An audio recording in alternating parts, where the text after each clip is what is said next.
dia a todos. Esse dia chuvoso em que a natureza fica muito feliz, muito alegre, e parece que ela intensifica o verde, né? Estava vindo para cá, estava observando isso. A gente acha show um transtorno. Vou molhar o cabelo, perder a chapinha. E a natureza cantando. A gente precisa ter olhos de ver, né? Então, nessa manhã tão especial, nós vamos mergulhar a nossa própria alma num clima de prece, desligando-nos por alguns momentos de tudo que representa preocupação, solicitação do mundo, do aqui e do agora.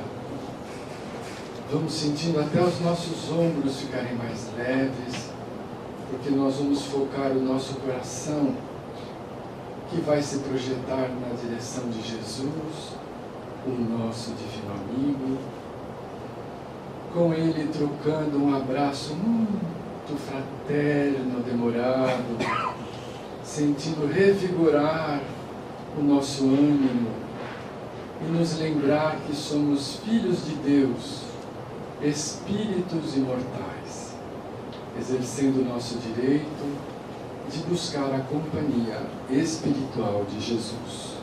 Mestre querido, abençoa o nosso esforço na manhã de hoje, dilata a nossa consciência para que possamos nos alimentar das reflexões baseadas no Teu exemplo incomparável.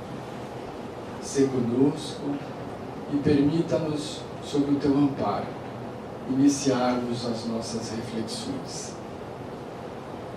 que hoje são em torno do capítulo 14 do Evangelho segundo o Espiritismo, honrai vosso pai e vossa mãe. Nos itens 8 e 9, parentesco corporal e espiritual. Na introdução de cada capítulo do Evangelho segundo o Espiritismo, nós vamos sempre encontrar uma citação dos evangelistas, lembrando a fala de Jesus.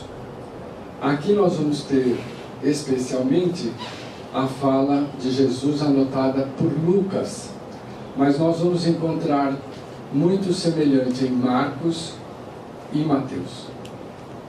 Isso quer dizer que a importância é acentuada.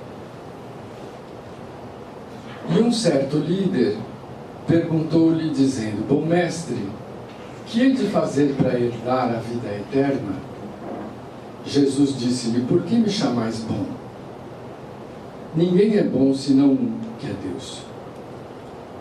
E continua: conheces os mandamentos: não cometerás adultério, não matarás, não furtarás, não dirás falso testemunho, honra a teu pai e a tua mãe. E ele respondeu: todas essas coisas tenho observado desde a juventude. Ouvindo isso, Jesus disse-lhe: ainda te falta uma coisa. Vende tudo o que tens, reparte com os pobres, e terás um tesouro nos céus. E vem, segue-me. Ouvindo isso, ele ficou muito triste, porque era extremamente rico. Então, com esta passagem de Jesus nas anotações dos evangelistas, nós vamos entender que a busca pela espiritualidade nós temos feito há muito tempo. Nós estamos falando do ano zero, há 2000 anos atrás. E quem interroga o Cristo sobre a vida eterna, que é a busca da espiritualidade, era alguém do povo. Não era do povo, ele era um dos chefes da sinagoga, alguém envolvido com o movimento religioso e social da época, não diferente de nós. Inclusive, dizendo ao Cristo que desde a juventude buscava seguir os mandamentos, que é o nosso caso também. Mas esbarrou quando Cristo leu na sua alma o seu apego material aos bens extremos. E ele declinou do convite do Cristo para segui-lo, o Cristo em pessoa. Nós temos ouvido o convite há muito tempo, nos refolhos da alma, como dizem os Espíritos. E o que é que temos feito com esse convite? Quanto da nossa consciência tem se empenhado nessa construção, nesse projeto pessoal, neste objetivo superior? Nós sabemos que fomos criados simples e ignorantes com a marca da perfectibilidade. Buscar a perfeição sem nunca encontrá-la totalmente, porque só pertence ao Pai Criador, mas sem cessar de buscar. Então, nós não podemos nos acomodar. Nós não podemos dizer assim, não, tá bom. No mato, no engano, no roubo, já tá bom. O resto deixa para a próxima. Porque isso é estacionar. E estacionar quer dizer não aproveitar as oportunidades que a misericórdia estende a cada momento na nossa existência. Isto é um problema. Nossa consciência não fica tranquila. Nós precisamos manter um clima de constante vigilância e de constante aproveitamento das oportunidades que a misericórdia nos oferece. Muito bem. Reencarnação. A doutrina dos Espíritos nos explica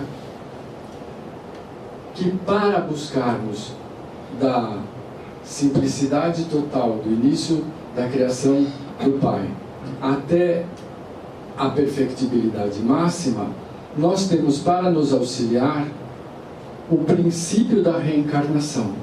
Então mergulhamos muitas vezes na carne para, nesta oportunidade em que esquecemos todo o passado, irmos corrigindo-nos interiormente através da convivência com aqueles com quem já convivemos e que não deixamos a coisa muito bem parada, não fizemos o nosso melhor esforço, não mostramos o nosso melhor ângulo de evolução. Então a gente reencarna perto daqueles com quem já convivemos. E nesta convivência, nós vamos buscando a nossa transformação interior. Este é o exercício da construção da espiritualidade através da reforma interior. E nós achamos que nascemos para corrigir o nosso próximo. O pai, a mãe, o filho, o vizinho, o amigo, o chefe, o funcionário. Nós temos receita para todo mundo corrigir. E às vezes a gente não se contenta em ter a receita, a gente dá. Então, olha, faça isso, você está fazendo tudo errado. É muito bom a gente sugerir, convidar, mas os Espíritos nos sugerem que façamos sempre isso em particular, para que não haja nenhum tipo de constrangimento. Mas o foco da nossa espiritualização somos nós, a nossa consciência. É esta a quem nós vamos responder por tudo que fizermos e deixarmos de fazer.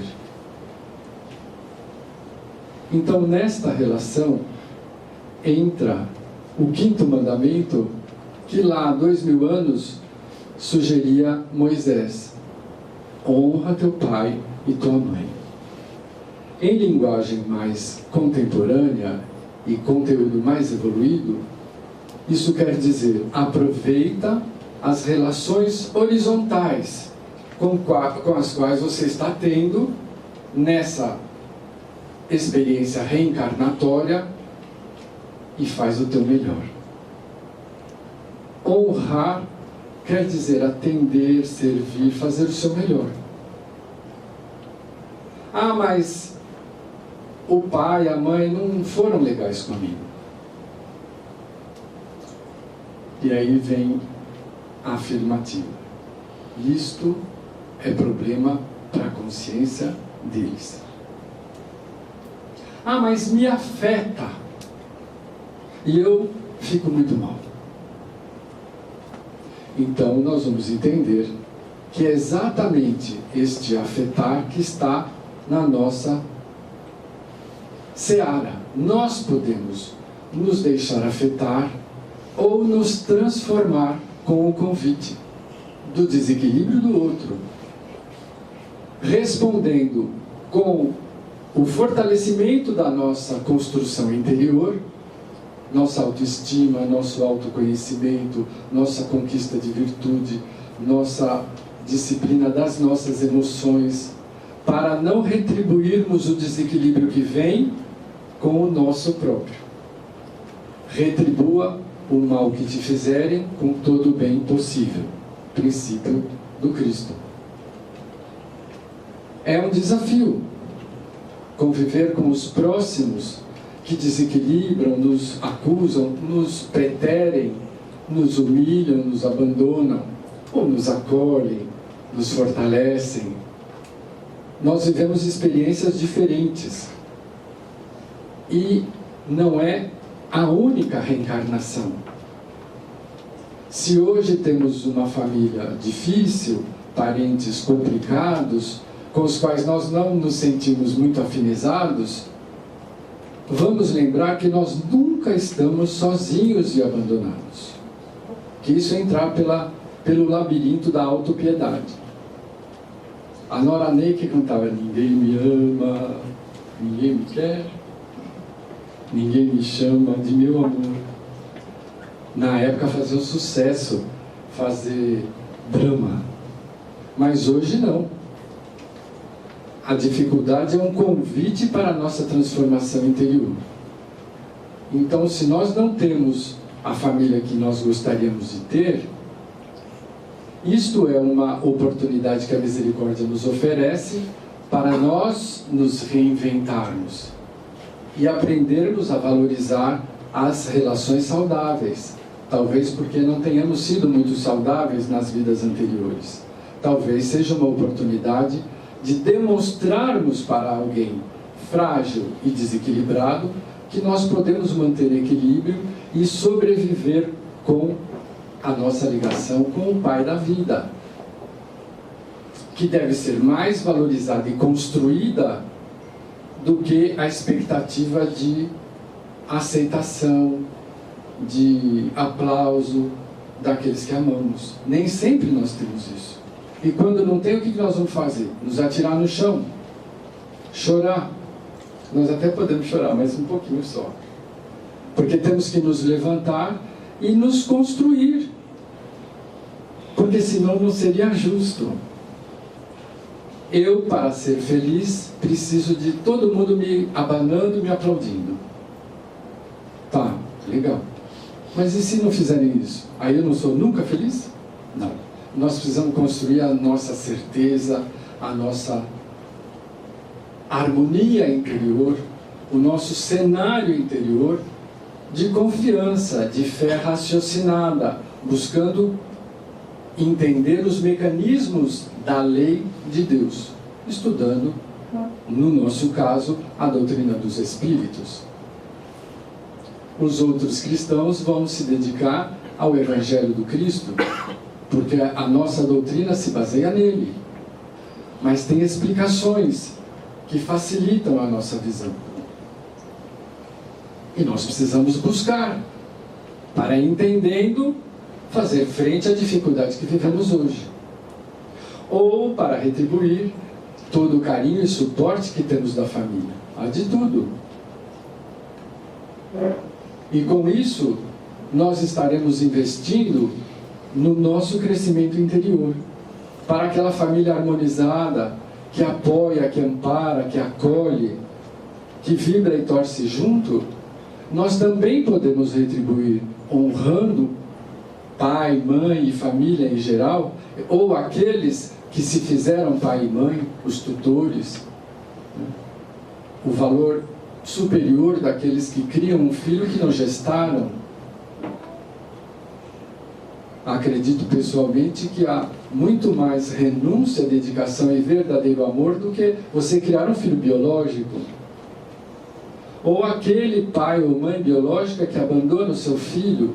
Nós não sabemos os dramas interiores que aconteceram. Não podemos acusar. Mas podemos, com a visão espiritual, sermos gratos pelo corpo espiritual que recebemos. Só recebemos o corpo.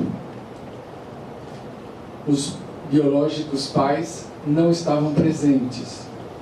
Mas mesmo assim, eu aprendo a ter gratidão, porque não fosse esse corpo, não estaria na experiência reencarnatória que me permite crescer e transformar para melhor, através de um processo doloroso de provação. Não é facinho chupando cana e assobiando.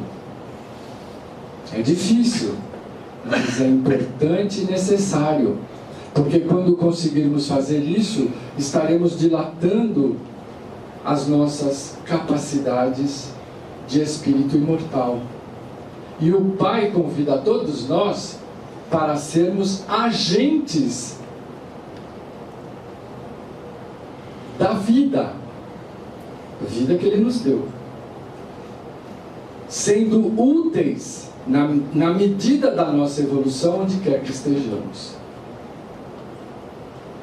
Então eu passo a não exigir da vida aquilo que eu gostaria de ter. Porque a gente sabe que entre expectativa e realidade vai uma distância grande. Pelo menos por enquanto, no momento em que nós estamos nesse patamar evolutivo.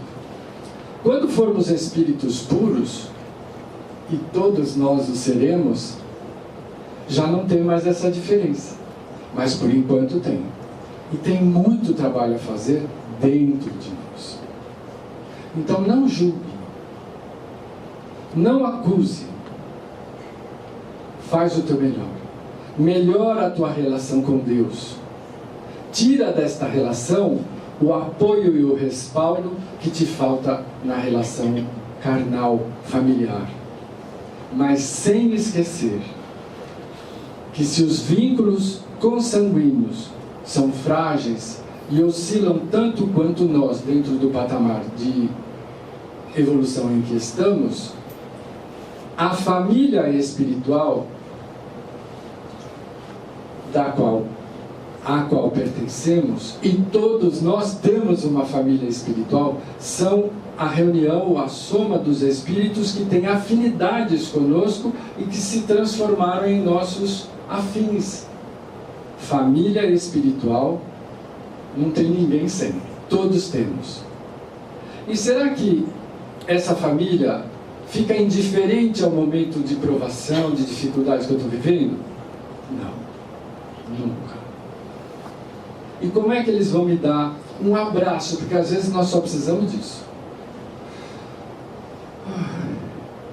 Sai até um arzinho lá do fundo, aliviando as tensões, alimentando a esperança, para que eles nos alcancem, estão do nosso lado. Nós precisamos estar vibratoriamente disponíveis. Como é que a gente faz isso? Cuidando da purificação do nosso pensamento, do nosso coração, dos nossos sentimentos. Então veja como tudo se encaixa.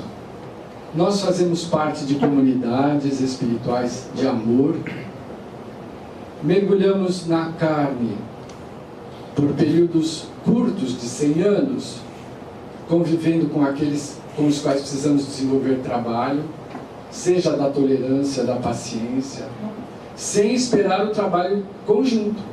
Se o trabalho for conjunto, crescemos melhor e mais felizes. Mas se só nós estamos despertos para a transformação, mesmo assim nós conseguimos o crescimento.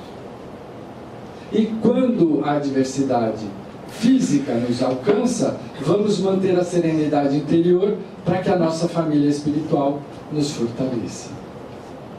Dá para imaginar que alguém seja abandonado, né, com esta visão? Não. Todos nós pertencemos a núcleos de amor. Todos nós fomos criados pelo amor para o amor. Então, honrar pai e mãe, dedicar-nos a fazer o nosso melhor, não o impossível. As pessoas às vezes se confundem e se endividam até o ano 2038 para poder proporcionar alguma coisa material. Não é o impossível, o inalcançável. É fazer o nosso melhor. Gentileza, generosidade, atenção, carinho, ouvido. Há uma falta de ouvido hoje intensa. Todo mundo quer falar rápido, alto, depressa, para não perder tempo. 1 vez e meia, 2 vezes a velocidade. E o pior é que temos umas criaturas que conseguem falar naquela velocidade. Não, eu não apertei. Não, você não precisa apertar, a criatura já fala assim. 5.000 palavras por minuto. Essa criatura está num clima de relação interior com o pai, com a vida, com a natureza? Não. Está vivendo um momento fora do equilíbrio. Nós precisamos buscar a nossa relação natural. A natureza nos dá isso. Olhar para o céu, para a chuva fazendo o seu trabalho, para o calor fazer o seu trabalho. Ver que tudo é um universo interdependente. A sabedoria e bondade do Pai em tudo. E sair um pouco do foco do nosso umbigo, da nossa dor, e, se possível, minimizar a dor do outro. Tinha uma passagem que eu achei tão bonitinha. Eu encontrei o meu amigo sofrendo. Pus a minha dor no bolso e fui atendê-lo. É singelo, bonitinho, mas é um convite, né? Que a gente faz competição. Oi, Afonso, tudo bem? Ah, não está bem. Aí eu dou o relatório médico, depois o relatório financeiro e político. Aí o outro, para não ficar por baixo, conta mais tragédia. E nós criamos aí um clima de insegurança, de medo, de desesperança. Vamos reverter isso. Sejamos nós os elementos que buscamos ser o que o Pai nos convida a ser.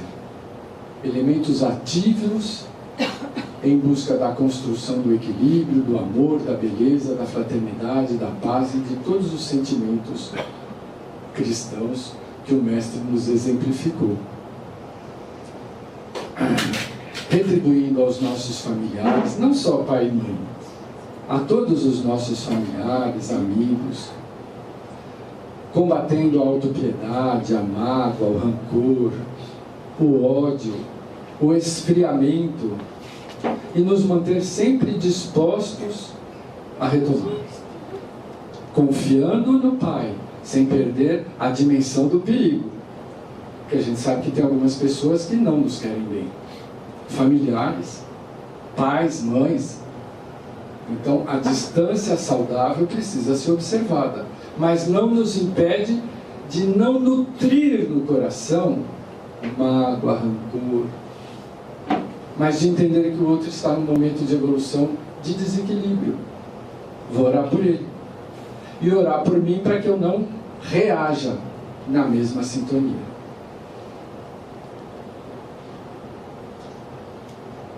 Bom, dessa forma nós estaremos crescendo, honrando ao nosso próximo, mas honrando ao Pai que nos dá essa possibilidade. Enxergar a riqueza do momento em que vivemos e fazer sempre o nosso melhor, sem o impossível, só o nosso melhor. E querer desejar todos os dias ir dormir um pouquinho melhor do que quando acordou. Essa receita é infalível, pode experimentar em casa, dá certo. Dá trabalho, mas dá certo. Agradecidos pelo amparo e assistência do alto, nos ligamos a Jesus para que nos abençoe e nos acompanhe de volta ao lar.